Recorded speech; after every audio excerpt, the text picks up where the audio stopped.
नमस्कार. मी ज्योतिषाचार्य संदीप धामणसकर.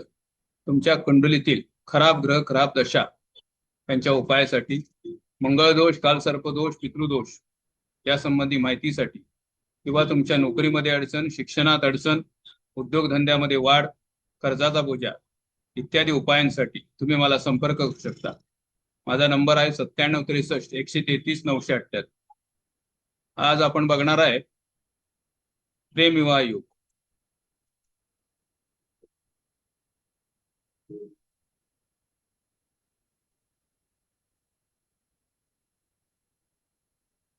ही एक पत्रिका आहे, स्त्री व्यक्तीची पत्रिका आहे. ती जन्मतारीख आहे 11/1/1949. गाव आहे घालवाड, कोल्हापूर जिल्ह्यातलं, आणि वेळ आहे सकाळी 6 वाजता. धनु लग्नाची कुंडली आहे. धनु लग्न म्हणजे 9 आकडा, 9 आकडा राशी धनु, म्हणून धनु लग्न. धनु लग्न आणि राशी आहे वृषभ. लग्नस्थानी रवी, गुरु, शुक्र बसलेला. दुसऱ्या घरामध्ये मंगळ, बुध. 5व्या घरामध्ये राहू. 6 मध्ये चंद्र. 7 हर्षल. 9 मध्ये शनी. 10 नेपच्यून आणि 11 मध्ये केतू बसलेला आहे. प्रेम विवाह योग याचं सूत्र आहे पंचमेश, सप्तमेश, शुक्र, चंद्र आणि हर्षल. पंचमेश, सप्तमेश, शुक्र, चंद्र, हर्षल. आणि दुसरं सूत्र आहे पंचमेश, सप्तमेश, लाभेश, लग्नेश, तृतीयेश यांच्या महादशेत, आंतरदशेत प्रेम विवाह योग येतो. त्या कशा पद्धतीने योग येतो आपण बघणार आहे. तर या पत्रिकेत पंचमेश कोण आहे? पंचम स्थानचा स्वामी, 1 आकडा म्हणजे मंगळ. तर मंगळ कुठं बसलाय जाऊन? तर दुसऱ्या घरामध्ये जाऊन बसलेला आहे. म्हणून कसं येणार त्याचं उत्तर? या पत्रिकेत पंचमेश मंगळ. दुसरं घर कुणाचं आहे? निसर्ग कुंडलीप्रमाणे दुसरं घर शुक्राचं आहे. शुक्राच्या समघरात मकर या शनीच्या शत्रू राशीत आहे. एक सम आणि एक शत्रू म्हणजे उत्तर आलं संमिश्र. दुसरं पंचमेश झाला तर सप्तमेश कोण आहे? बुध आहे.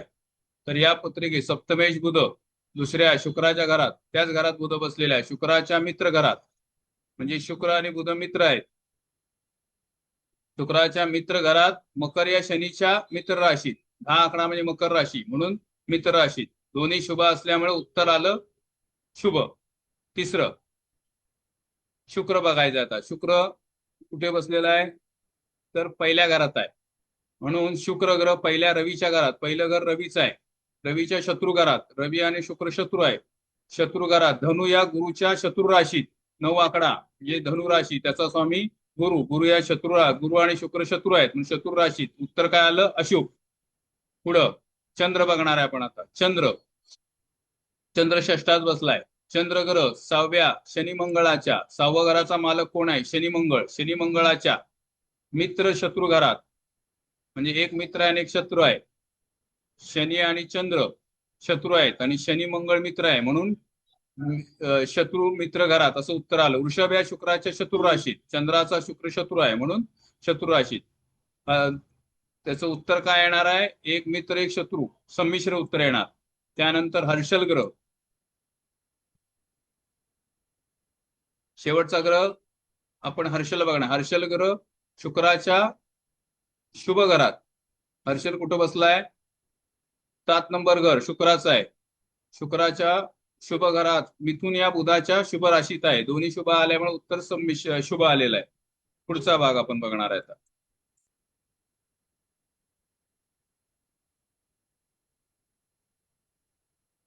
आता यांचे योग कसे होतात ते बघा. हर्षल ग्रह शनीशी लाभ योग, नेपच्यूनशी केंद्र योग, केतूशी नवपंचम योग, रवी गुरु शुक्राशी समसप्त योग, नंतर मंगळ बुधाशी षडाष्टक योग. ह्या एकमेकांचे योग कसे होते आपण बघले. हर्षल कुठे बसलेला आहे? हर्षलचा शनीशी 1 2 3 लाभ योग झाला. नेपच्यूनची केंद्र योग झाला. केतूशी नवपंचम योग झाला. गुरु रवी आणि शुक्राशी समसप्त योग झाला. त्यानंतर इथे ग्रह कुठला आहे? मंगळ आणि बुध. मंगळ बुधाशी षडाष्टक योग झालेला आहे. त्यानंतर राहूशी पुन्हा नवपंचम योग आहे, लाभ योग आहे. त्यानंतर चंद्राशी दीर्घाशक योग आहे. अशा पद्धतीनं हे योग बघितले जातात, म्हणजे उत्तर अचूक येतं. त्यानंतर या ग्रहांवर दृष्ट्या कोणाकोणाच्या आहेत? तर हर्षलवर रवी गुरु शुक्राची 7वी दृष्टी आहे आणि केतूची 9वी दृष्टी आहे. म्हणजे हर्षल ग्रह जो आहे तो सप्तम स्थानात बसलेला आहे. सप्तम स्थान आणि पंचम स्थान या दोघांवर प्रेमविवाहाचा विचार केला जातो, म्हणून आपण हर्षलचा विचार करतोय. त्यानंतर एकंदरीत विचार करता हर्षल रवी गुरु शुक्राची 7वी दृष्टी आहे हर्षलवर. त्यानंतर केतूची 9वी दृष्टी आली. एकंदरीत विचार करता हर्षल ग्रह शुभ आणि अशुभ दोन्ही योग करत असल्यामुळं व सप्तमेश पंचमेश एकत्र असल्यामुळे, सप्तमेश आणि पंचमेश एकत्र आहे. सप्तमेश कोण आहे? सप्तमेश बुध आहे आणि पंचमेश मंगळ आहे. मंगळ आणि बुध एकत्र बसले दुसऱ्या घरात, एकत्र बसलेले आहेत असल्यामुळं सप्तमेश पंचमेश एकत्र असल्यामुळं सप्तम स्थानात हर्षल असल्यामुळं प्रेमयोग आहे. हर्षल पण प्रेमाचा कारक आहे. इथे सूत्र आपण बघितलं काय, तर पंचमेश सप्तमेश शुक्र चंद्र हर्षल हे सगळ्यांचा योग जर येत असेल तर प्रेमयोग नक्की होतो. आता हर्षल असल्यामुळे प्रेमयोग आहे, पण सप्तमेश पंचमेश या ग्रहांचा हर्षलशी षडाशयोग करीत असल्यामुळं प्रेमविवाहात अडचणी जास्त आहेत. याचा पुढचा टप्पा आपण बघूया.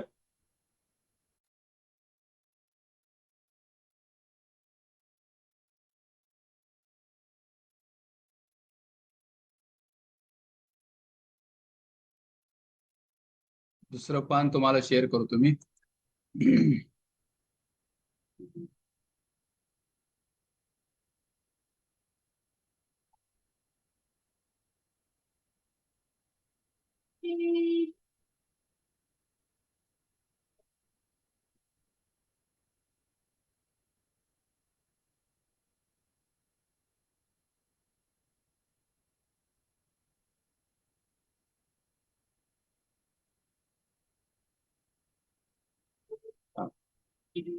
या व्यक्तीला बुध शुक्र गुरु शनी या ग्रहांच्या महादशेत आंतरदशेत प्रेमविवाह योग येईल. जास्त करून गुरु ग्रहाच्या महादशेत आंतरदशेत योग आहे.